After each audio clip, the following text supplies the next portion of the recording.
Haleluya, jumpa lagi dengan saya Pendeta Rio Panggabean. Saya percaya sahabat-sahabat Gereja Injili Firman Tuhan, GIF yang luar biasa, Kamis pagi ini tetap antusias untuk mendengar kebenaran firman Tuhan dalam program GIF Menyapa. Dan pagi ini kita akan belajar dari salah satu tokoh yang namanya Yosua. Yosua ini hebat sekali, saudara. Kenapa saya katakan dia hebat? Karena dia bahkan berani menantang rakyatnya untuk memilih kepada siapa rakyatnya akan menyembah. Justru di tengah-tengah situasi dia akan meninggalkan rakyatnya. Mari kita lihat bagian yang menarik. Apa yang dilakukan Yosua waktu itu? Kita akan lihat di dalam Yosua pasal 24 ayat 15 dan 16 ya. Jadi hari ini Yosua benar-benar seperti lagu Is Now or Never, ya kan? Saya memilih tema makanya Is Now or Never, sekarang atau tidak sama sekali, saudara dan saya untuk menentukan pilihan kita ya, sama seperti apa yang terjadi pada kitab Yosua. Demikian firman Tuhan. Tetapi jika kamu anggap tidak baik untuk beribadah kepada Tuhan, pilihlah pada hari ini kepada siapa kamu akan beribadah. Tuhan yang kepadanya nenek moyangmu beribadah di seberang sungai Efrat, atau Tuhan orang Amori yang negerinya kamu diami ini. Tetapi aku dan seisi rumahku, kami akan beribadah kepada Tuhan. Lalu bangsa itu menjawab, jauhlah dari kami meninggalkan Tuhan untuk beribadah kepada Tuhan yang lain. Nah, di dalam Yosua 24 ayat 15 dan 16 yang tadi sudah kita dengar, ini adalah pernyataan Yosua yang luar biasa sekali. Makanya sekarang atau tidak sama sekali untuk menentukan arah hidup kepada siapa kita akan beribadah, kepada siapa kita akan menyembah. Nah, ada pelajaran yang menarik dari sini. Kita lihat ada beberapa poin yang kita perlu bicarakan. Yang pertama, saudara, di dalam Yosua 24 ayat 1 sampai 14, nanti saudara baca saja karena itu akan panjang sekali.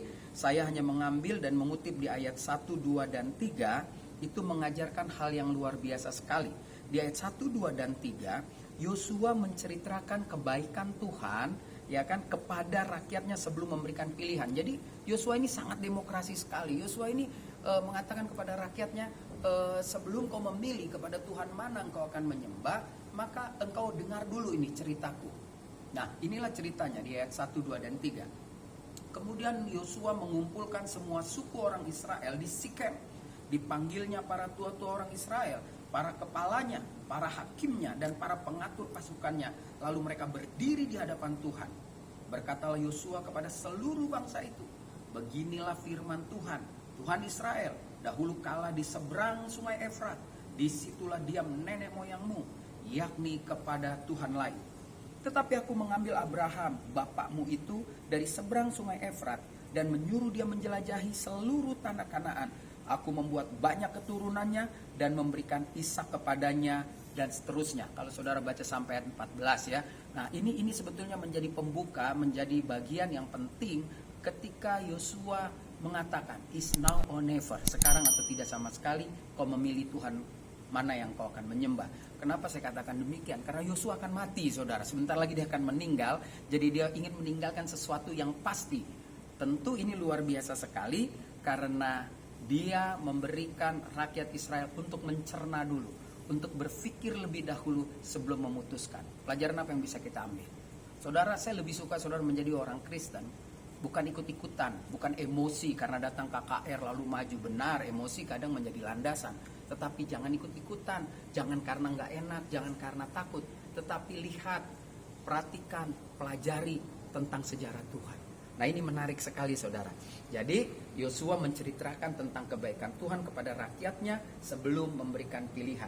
Yosua ingin memberitahu kepada seluruh rakyatnya bahwa Tuhan yang disembahnya itu adalah Tuhan yang berkarya, yang luar biasa.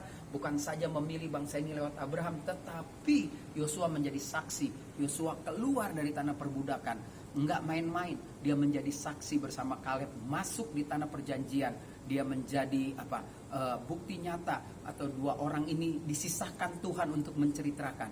Ingat cerita ketika mereka pertama kali berperang dan menang, Tuhan memerintahkan Musa untuk menceritakan kepada Yosua agar Yosua juga bisa menceritakan kepada keturunan-keturunan berikutnya. Ini menarik sekali, saudara ya.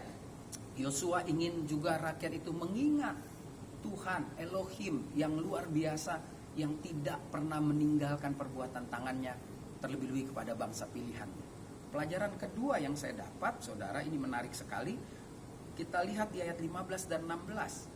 Ayat 15-16, setelah Yosua bercerita, setelah Yosua secara detail menceritakan pengalaman-pengalaman hidupnya kepada keturunan-keturunan berikut yang tidak mungkin mengalami bagaimana melihat laut terbelah, yang tidak mengalami bagaimana ada 10 tulah, dan inilah pilihannya.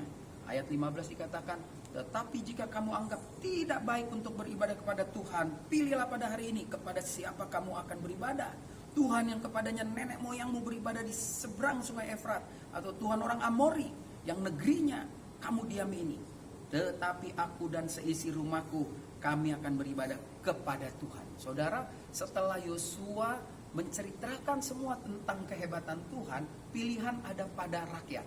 Tetapi Yosua memastikan dia memilih, dia hanya ikut Tuhan yang telah membawa dia dan bangsanya keluar dari tanah perbudakan. Sahabat-sahabat Gereja Injili Firman Tuhan Kelapa Gading, buat saya hari ini menjadi menjadi pilihan yang penting buat saudara dan saya. Apakah kau mengalami Tuhan? Apakah kau sudah melihat karya Tuhan dalam hidupmu? Ataukah kau sudah mendengar cerita tentang Tuhan? Hari ini tentukan pilihanmu. Kepada Tuhan mana kau akan menyembah? Saya akan menyembah kepada Tuhan yang saya kenal di dalam Kristus Yesus, Tuhan Sang Juru Selamat yang mati di Golgota untuk semua umat manusia. Nah, bagian ini Yosua jelas dia tidak memaksakan imannya kepada rakyatnya. Dia hanya ingin memberitahu. Tetapi ayat 16, rakyatnya atau bangsa itu menjawab, jauhlah daripada kami meninggalkan Tuhan dan beribadah kepada Tuhan yang lain. Jadi ketika Yosua membuat statement setelah menceritakan semua ini, dan dia putuskan akan tetap konsisten dengan Tuhannya Abraham, Ishak dan Yakub, maka rakyat itu juga ikut kepada Yosua. Ya, seperti kita ketahui bangsa Israel kalau dalam keadaan terdesak minta ampun, bahkan berani mengatakan jauhkanlah kami ya kan dari Tuhan yang lain. Tetapi kalau saudara baca terus ceritanya, toh akhirnya murtad lagi saudara. Tetapi minimal dari kisah ini kita tahu ya, tema is now or never, sekarang atau tidak sama sekali. Ini juga menjadi peringatan buat saudara dan saya. Setelah kita tahu kebesaran Tuhan dalam hidup kita dan hidup di dunia ini, maka pilihan ada pada saudara dan saya. Yosua tidak memaksakan imannya kepada rakyatnya. Yang ketiga saya pelajari, yang menarik bagi kita adalah saudara dan saya ketika sudah memilih Tuhan, tentu kita sama saat ini ketika saudara mendengar, mari kita lakukan segala konsekuensi atau segala hal yang menjadi tanggung jawab kita semua. Maka kita akan melihat karya Tuhan yang dulu sudah berkarya, sekarang berkarya, sampai ke depan juga akan berkarya. It's now or never, bagian yang luar biasa ya. Kalau saudara dulu suka nyanyi-nyanyi, saudara senang, pasti tahu ini lagunya Elvis Presley.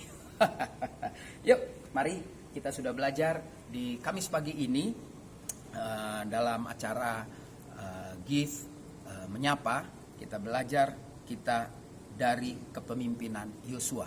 Yosua mengajarkan kita prinsip-prinsip yang luar biasa. Yang pertama, secara garis besar, jangan kau percaya Yesus hanya karena ikut-ikutan. Jangan kau percaya Yesus hanya karena kebanyakan orang. Jangan kau hanya percaya Yesus karena keluargamu, karena papamu pendeta, karena mamamu mendirikan gereja, karena teman-temanmu Kristen. Tapi kalau kau percaya Yesus karena kau mengalami Yesus secara pribadi. Jadi pelajaran dari Yosua adalah sebelum kita memilih Yesus, kita belajar dulu siapa Yesus. Yosua menceritakannya kepada rakyat itu agar rakyat itu kembali merenungkan. Dan pada akhirnya Yosua memilih dan rakyat itu ikut. Apa yang bisa kita pelajari lebih dalam lagi? Kalau kau seorang ayah atau kau seorang ibu, mari kita pilih Kristus sebagai Tuhan, menjadi fondasi di rumah kita, agar anak-anak kita melihat dan anak-anak kita mencontoh kehidupan kita, dan dia juga memilih Kristus karena melihat buah dari kehidupan kita. Begitupun sebaliknya anak-anak, kalau orang tua kita belum menerima Kristus, mari kita contohkan, kita ceritakan lewat sikap kita, lewat pikiran kita, lewat perkataan kita, agar orang tua kita melihat ada perubahan di dalam hidup anak-anak ini, di hadapan hidup anak-anak muda ini, bahwa Kristus mampu mengubah kehidupannya. Dan mungkin dan bisa jadi orang tua kita jadi percaya kepada Kristus oleh karena kita menghasilkan buah yang luar biasa. Jadi pagi ini mari tetap semangat, tetap beribadah di Gereja Injili Firman Tuhan Kelapa Gading setiap hari Minggu atau setiap hari Selasa di Radio RPK, dan percayalah Tuhan Yesus pasti memberkati saudara dan memberkati saya. Mari kita berdoa. Terima kasih Bapa dalam surga, Apa baik, sungguh baik, amat baik. Kami sudah belajar hari ini, sekarang atau tidak sama sekali, untuk percaya sama Tuhan. Dan kami belajar dari hamba-Mu Yosua yang menunjukkan sikap demokrasinya. Dia hanya menceritakan tentang kebaikan, kebesaran karya Tuhan dalam hidup dirinya dan bangsa Israel. Lalu dia juga memutuskan untuk ikut Engkau dan membiarkan rakyat itu memilih kepada siapa akan menyembah. Terima kasih, puji Tuhan. Kalau bangsa Israel akhirnya ikut Yosua untuk menyembah Tuhan yang hebat, Tuhannya Abraham, Ishak dan Yakub. Hari ini kami jemaat Gereja Injili Firman Tuhan Kelapa Gading, kami juga mau memilih bahwa kami mempercayai Tuhan kami, Elohim, Tuhan yang hadir di dalam Kristus Yesus. Oleh karena itu Bapak, secara khusus hamba berdoa, biarlah semua yang menyaksikan tayangan ini, terlepas dari jemaat Gereja Injili Firman Tuhan Kelapa Gading, semua yang menyaksikan ini sama seperti hamba-Mu, memilih Kristus Yesus menjadi Tuhan dan Juru Selamat kami yang hidup. Terpujilah nama-Mu kekal selamanya. Dalam nama Tuhan Yesus Kristus, kami sudah berdoa, kami mengucap syukur untuk kebenaran firman Tuhan yang menguatkan kami. Amin. Terima kasih saudara, sampai jumpa pada tayangan berikutnya. Tuhan Yesus memberkati.